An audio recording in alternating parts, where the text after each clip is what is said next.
The market rewards those only with skin in the game. But to get the rewards, you must first be allowed to play the game for a long period of time. And how do you get to play the game for a long period of time?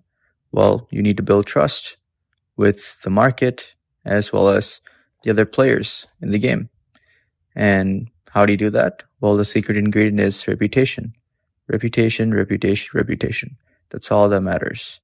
That's why what's in rarity is not intelligence, but integrity. Those who got fabulously wealthy in the early part of the 21st century were really intelligent. But trust me, in the next decade or two, the most wealthiest people and the most successful people are going to be the people with the most integrity. Integrity keeps you in the game for a long period of time. So, if you don't have an integrity, build one. It will do you loads of good. This is only true in long-lived, multi-move, long-term games. Many games you can win in one move, or many so-called long-term games, suddenly you can see a nonlinear payout that's very large approaching, and then it makes sense to cheat. So, unfortunately, it's not always that straightforward. As my friend Gaurav Dhillon used to say, if being ethical were profitable, everybody would do it. Yeah, very true, Naval. When you're playing iterated games with long-term people, basically you're going to be seeing the same person over and over. So it's in your best interest to think long-term and be, and play with integrity. But for the case where I guess it's a one-off event, like you're saying, and you're just going to skip or not going to see that person ever again in your life, I guess it makes sense, or I guess there's incentive for you to be non-ethical. But I guess it's also due to your personality and what you value too. I guess values also matter here. This is why there's so much costly signaling built into traditional society. For example, someone who goes to church and prays every Sunday and does it for decades is probably a God-fearing person, or so you would think, and so you can trust them in ways that otherwise it might not be rational to trust them. Yep, this is where consistency bias, I think, is working for you rather than against you. But the question is, how do we cultivate this long-term mindset with people, though? Right? If you're a rational and rent-seeking person, I am, and I think most people are, the question is, you need to see viability for thinking long-term, right? If you see profitability in thinking long-term in a business, then you're going to be thinking long-term, right? Because you've seen visible impact of it. We tend to believe things that we see rather than hear. The greatest example I can see of my previous point is in technology. Technology companies and products are all about iteration, at least as far as my limited knowledge is concerned. Right? It's all about iteration and how you build the product. And fortunately or unfortunately, all the set of products that were built in the last decade didn't really have the right incentive systems, at least for the consumers. They were focused on profitability. Again, it's not wrong or right. I'm just saying I think it sets up the foundations for technology as an industry, right? And software products as an industry. But I think going forward, technology 2.0, as I call it, is going to basically combine concepts from philosophy and long-term thinking with the ability to scale out using technology, using builders and thinkers. Audible is an example of this, right? Basically, it cultivated the good habit of, I guess, reading by lowering the friction and making people listen to it. AirChat is doing a fantastic job with that. That's the second iteration of a great product that has the right incentive system and combines it with low friction and scalability of technology. I think more and more good products are going to come out that benefit society. So essentially, I think it's all about thinking long-term and doing best what's for the entire society. And you do that with a profit-seeking motive, because when there's no incentive, there's no interest. And there's no interest, nobody's going to work for it. I want to talk a little bit about what does friendship really mean and who really is a true friend. When thinking about friendship, I think the Stoic philosopher Seneca seems to have nailed it. Seneca, being a Stoic philosopher, when writing to his close friend Lucilius, he says that a friend is somebody whom you can say anything you want. So essentially, whatever you would say to yourself, you should be able to say that to your friend. If you cannot, or you're hesitating, then that person is not your friend. Another analogy that I think about when I think about true friendship is an analogy drawn upon from a Holocaust survivor. When asked about how she actually searches for a friend, she says, "Hey, I only have one requirement for a friend. All I think about is, will this person hide me if something like the Holocaust happens again. So for me personally, the first step of a good friendship is having the right set of value systems. So if you and your friend align on the big things, that solves a lot of problems. So that's the initial filter for me personally. But on top of that, I think friendship is about skin in the game. What do I mean by that? Well, you should be there for the other person. Only then he or she is your true friend. Otherwise, it's just small talk. And you have Facebook and Instagram for that. I don't need a friend for that. And it is this topic that I have a lot of arguments with, I guess, colleagues and acquaintances who are the same age of me. Because my generation seems to think that small talk is friendship. And essentially, friends are people whom you can go have a drink with or have a nice cup of tea with. I really don't think so. Friendship is more about long-lasting relationships.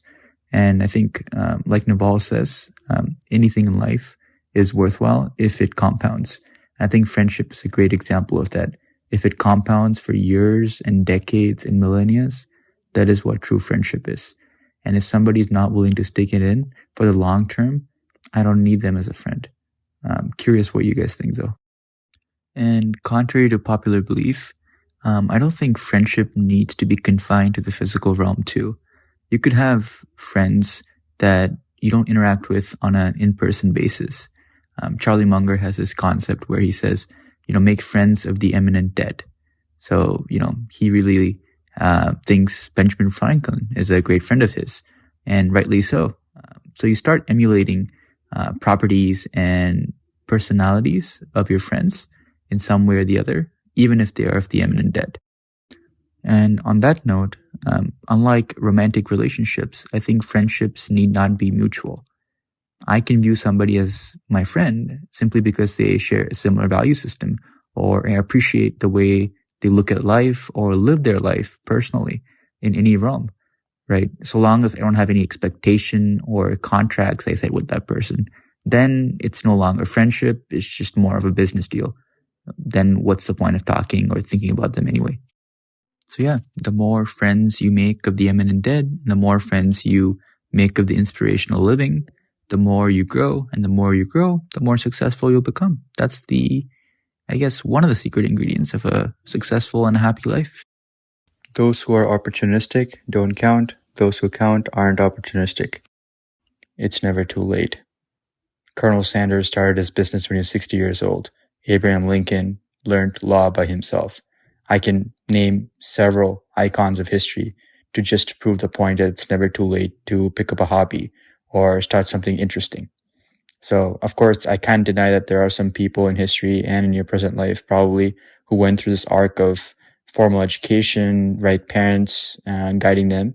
But, most of history was shaped by men and women who got to it when they wanted to get to it.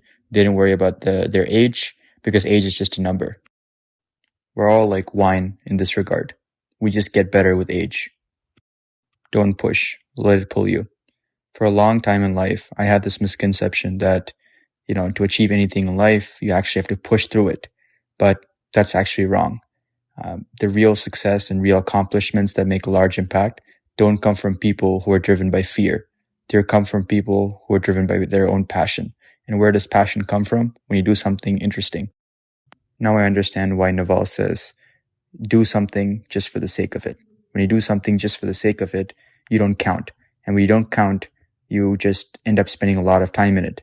And when you end up spending a lot of time in it, you become deliberate and you practice a lot. When you deliberate and you practice a lot, you iterate. And when you keep iterating, well, you automatically improve. That's the definition of success.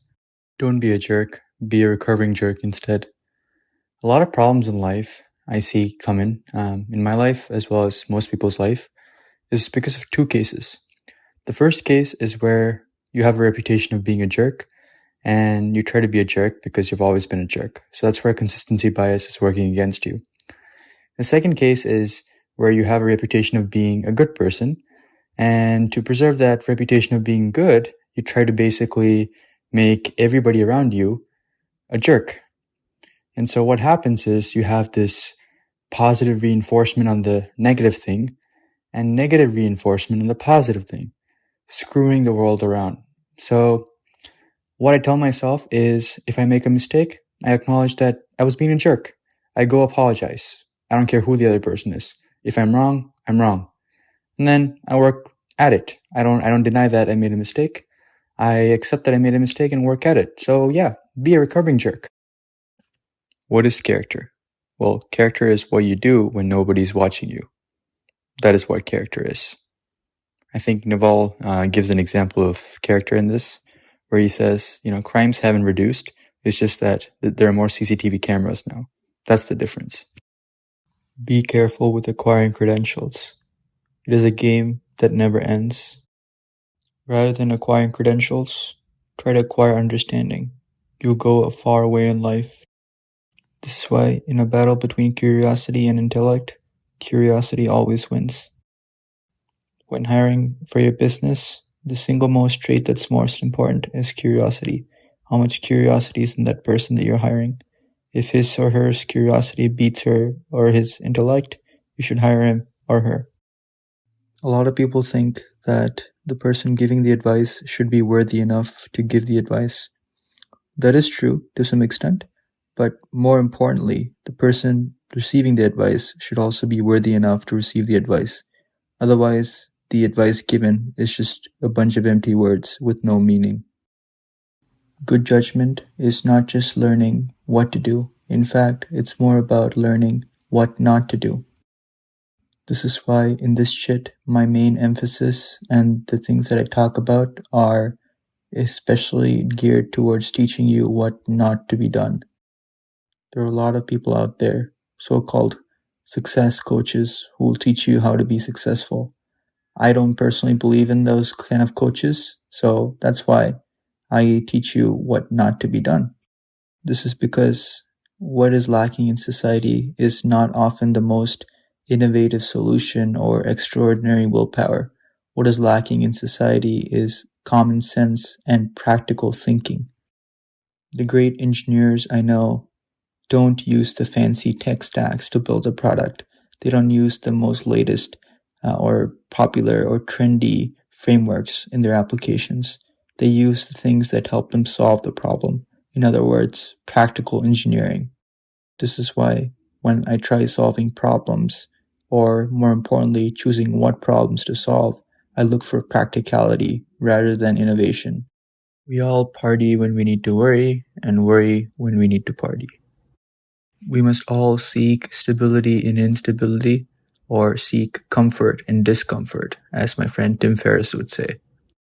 In the age of information, memory is no longer a valued skill in the markets. Understanding is. Learn to understand, not to memorize. Use aphorisms freely. A lot of people don't realize this, but aphorisms and phrases and quotes carry ancient knowledge. Use them. Again, this is not a very pessimistic or glib way to say that everything that you need to know has already been written, go read it. I don't believe so. Scriptures don't contain everything because everything matters only in the context. So you read freely using aphorisms, but always connect it back to the present. Use context also. Get the job done. Sometimes I get into arguments with other people in my life because everybody thinks there's a finite time, so apart from that finite time, you should not work. I think if you want to get the job done, it doesn't matter whether it's 9 a.m. or 9 p.m. or how long you work. You just get the job done. Again, this does not mean you should not sleep. Sleep is really important, and your health is also very important. Without health, there's nothing. And you should grow sustainably. But at the same time, don't just say, it's 5 p.m., I'm not going to work. Somebody has to do the work, and you want to be that person. And you should not count because for the law of compounding to take effect, it takes an indeterminate amount of time. You don't know. You don't control the universe. You're not a creator. So it just takes time and you need to put in the time. Don't count. I want to use this time to talk a little bit about anger. What is anger and where does anger stem from? Well, in my experience, I think anger stems from when the expectation does not match reality. So let's say you're angry at a person. Why would you be angry at that person? Well, you expected something of them and they didn't reciprocate or they didn't do what you expected. So you get angry. So that's just the definition of anger, isn't it? when expectation does not match reality. What is arrogance? Let me try to give a whack at it in Nassim Taleb style. Well, arrogance is when you point out other people's ignorance. Have fun. Life is too short without fun.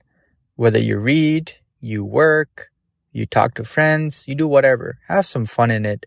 Play with it. Life is too short to be serious all the time. You should work with people from whom you can learn or earn.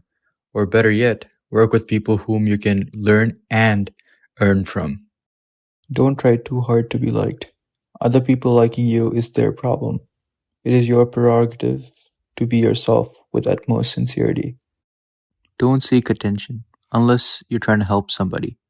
Otherwise, that's just going to turn into notoriety. There are no friends or enemies.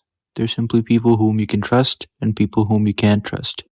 Bubbles, whether they be ideological or economical, are often formed by symmetric people taking asymmetric risks or asymmetric people taking symmetric risks. You choose what game to play, how to play it, with whom to play it, and how long to play it. In fact, this is the best use of your judgment. Just like love and fear don't mix, respect and hatred don't mix either. They're like oil and water. If there's one skill you must learn, it is the skill of observation. Because any good work comes from understanding, and understanding comes from learning, and learning ultimately comes from observation. If you don't spend time on the right things, you will begin doing the wrong things.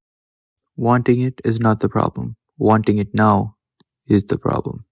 You begin to understand the world not by understanding other people, but learning to understand yourself. Originality does not come from doing a different thing. It comes from doing the same thing in a different way. Ideas have a copyright, not the people who reason about them. This is why the person who reasoned about an idea can die, but the idea sustains. Advice can never be given. It can only be taken.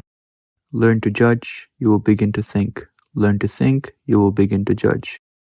We start disliking people not because they're playing a different game than us, but because they're playing the same game as us. An eye for an eye is not a very scalable solution. Think about this before engaging in vengeance. Wisdom has no age. In fact, the younger you are, the more wisdom you should have. Seek wisdom and obtain it before you use leverage, because leverage is a self-destructing weapon to the unwise. The most basic form of leverage is knowledge. Before labor leverage, capital leverage, and technological leverage, there existed only one leverage, the knowledge leverage. Don't complain. Solve. If there's a problem that's recurring in your life, be the person solving it, not just for you, but for billions of other people in the world. If you're feeling confused, that means you're building judgment. Increased confusion is a symptom of good judgment. This is why when there's a controversy on a topic, people have just begun discovering the truth. It's okay if you're not the most successful person in the world, nor the most happiest. All that matters is you tried. It is as Michael Jordan said, you miss all the shots you don't take.